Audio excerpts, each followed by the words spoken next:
Let's go to Song of Solomon, chapter 1, one more time. Let's pick up there at verse 15.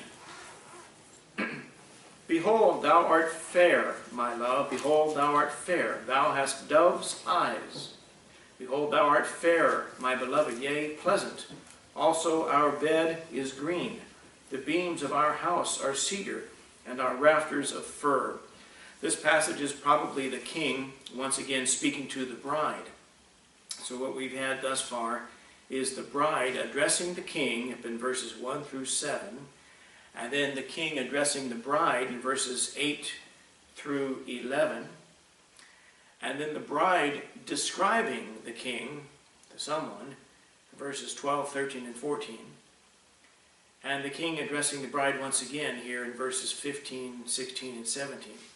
And the word fair appears 3 times in these verses, and they're also repeated later on. Chapter 2, verse 10 says, My beloved spake and said unto me, Rise up, my love, my fair one, and come away. And then verse 13, The fig tree putteth forth her green figs, and the vines with the tender grape give a good smell. Arise, my love, my fair one, and come away. And also chapter 4, verse 1, Behold, thou art fair, my love. Behold, thou art fair. Thou hast dove's eyes. Within thy locks, thy hair is as a flock of goats that appear from Mount Gilead. And also down at verse 7, Thou art all fair, my love. There is no spot in thee. And we naturally consider them to be Christ addressing the church when in the typology that we've considered so far.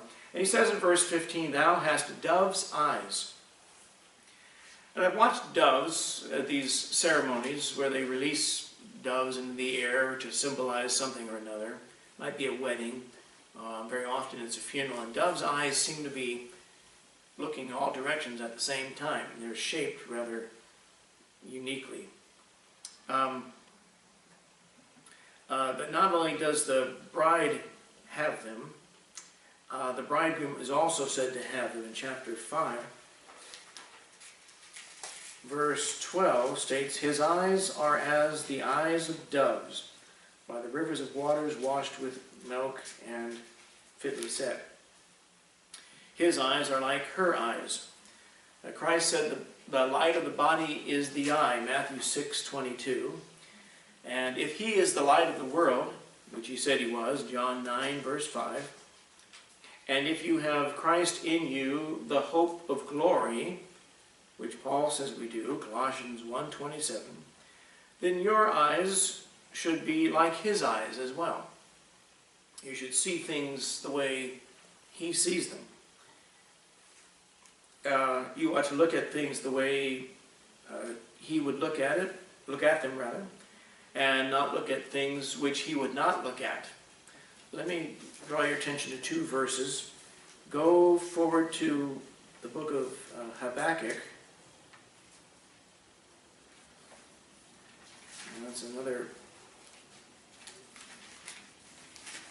small little book, Habakkuk, and chapter 1. It says there, about God, verse 13, Thou art of purer eyes than to behold evil. You canst not look on iniquity. Wherefore lookest thou upon them that deal treacherously, and holdest thy tongue when the wicked devoureth the man that is more righteous than he? And also compare that with Psalm 101.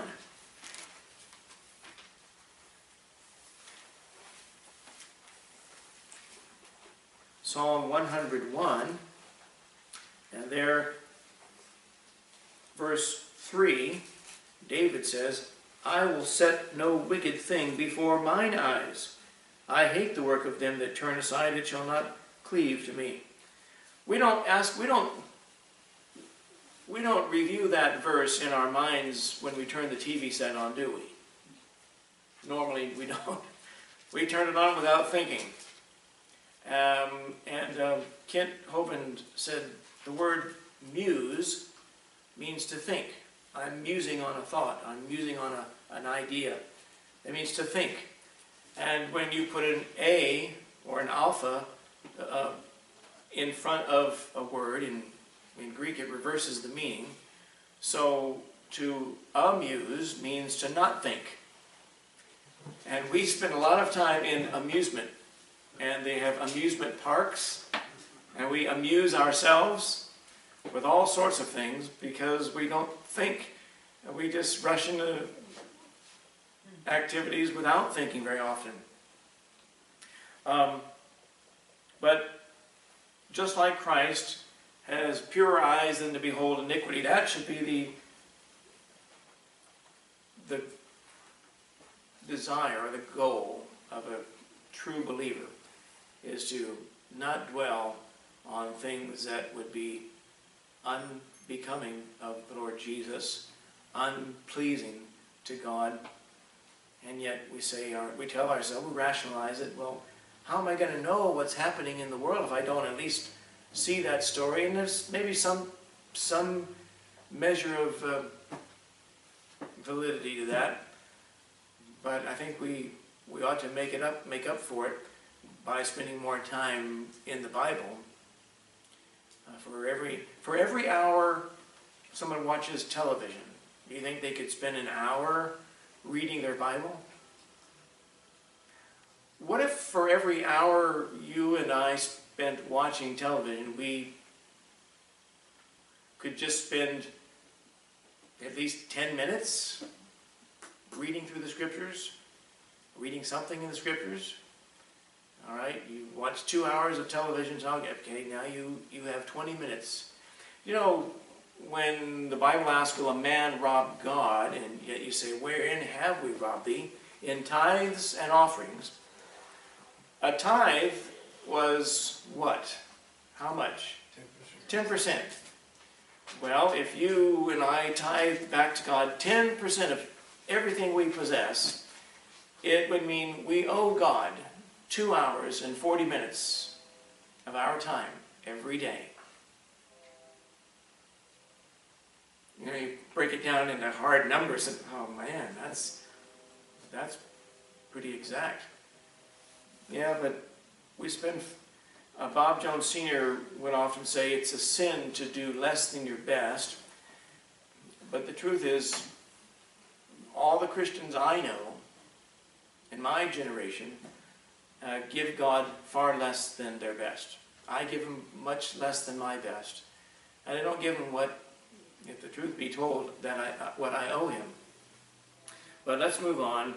Verses 16 and 17 say, our bed is green, the beams of our house are cedar, and our rafters of fir.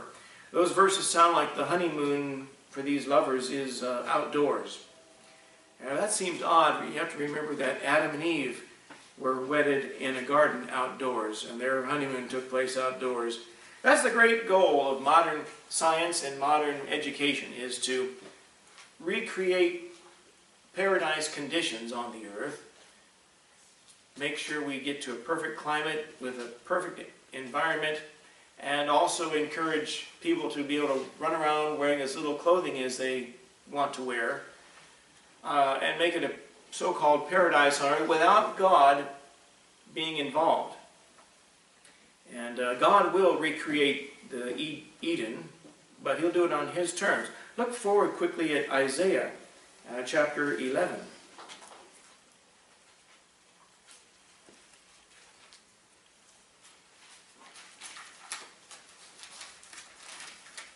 Isaiah 11. Let's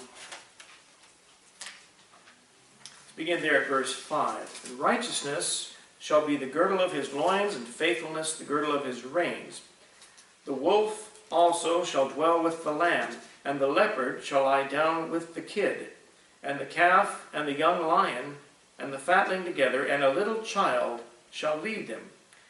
And the cow and the bear shall feed, their young ones shall lie down together, and the lion shall eat straw like the ox.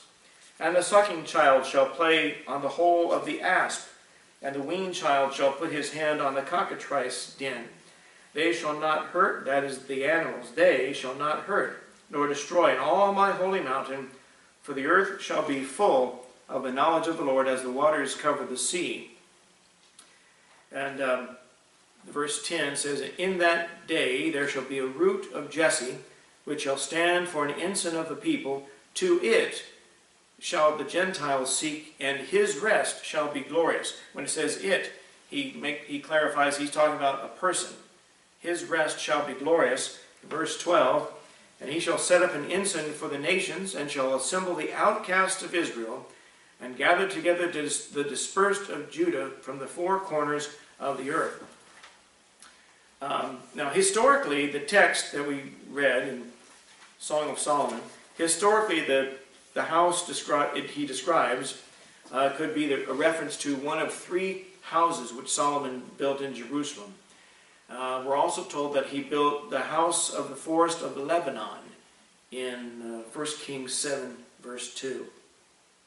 And the three houses he built in Jerusalem were the temple, his own house, and a house for Pharaoh's daughter. And all of those houses had beams of cedar, according to 1 Kings 7, verses 1 and 2. But only the temple was said to have had fir in it.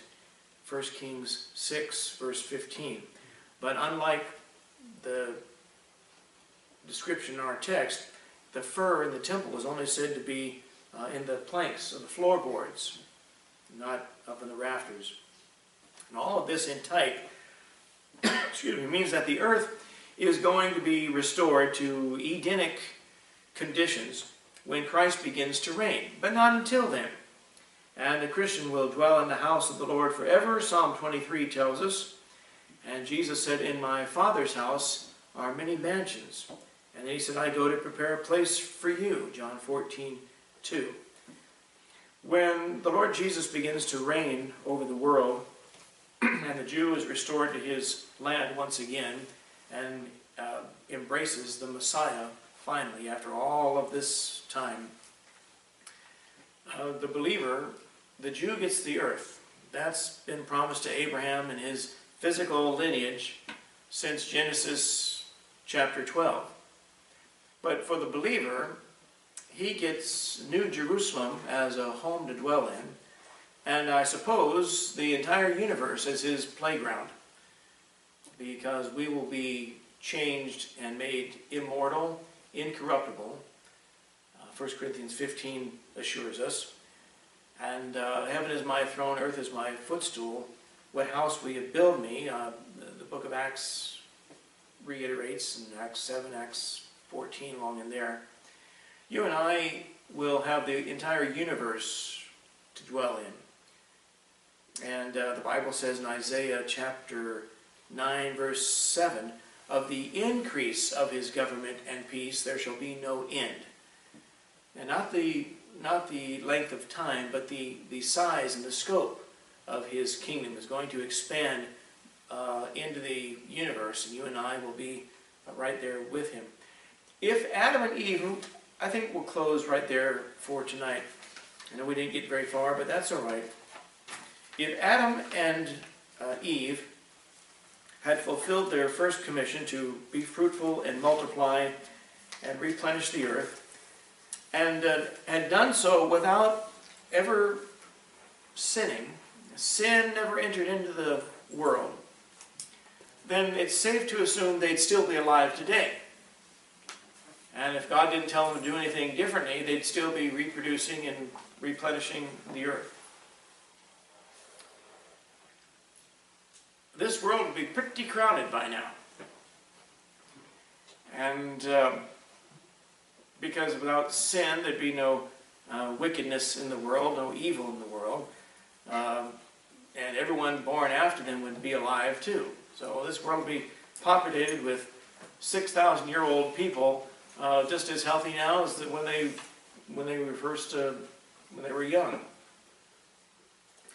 And so it can only mean that the scope and the breadth of Christ's kingdom one day is going to have to expand out into the universe. This world's not big enough to hold everybody here. And but it's not going to happen by the efforts of NASA or the efforts of any space program or anyone else who wants to launch rockets to outer space or take a colony of people to Mars. I read about that not long ago. Sign up and you get on the list to go to Mars. It's going to be a one-way trip. They're going to take a group of people to Mars, and with the idea that they're going to build a little colony on Mars, but they'll never come back. They'll never be able to come back. But the things that the unbelieving mind, the unsaved mind imagines he's entitled to do without the involvement of Jesus Christ are really something.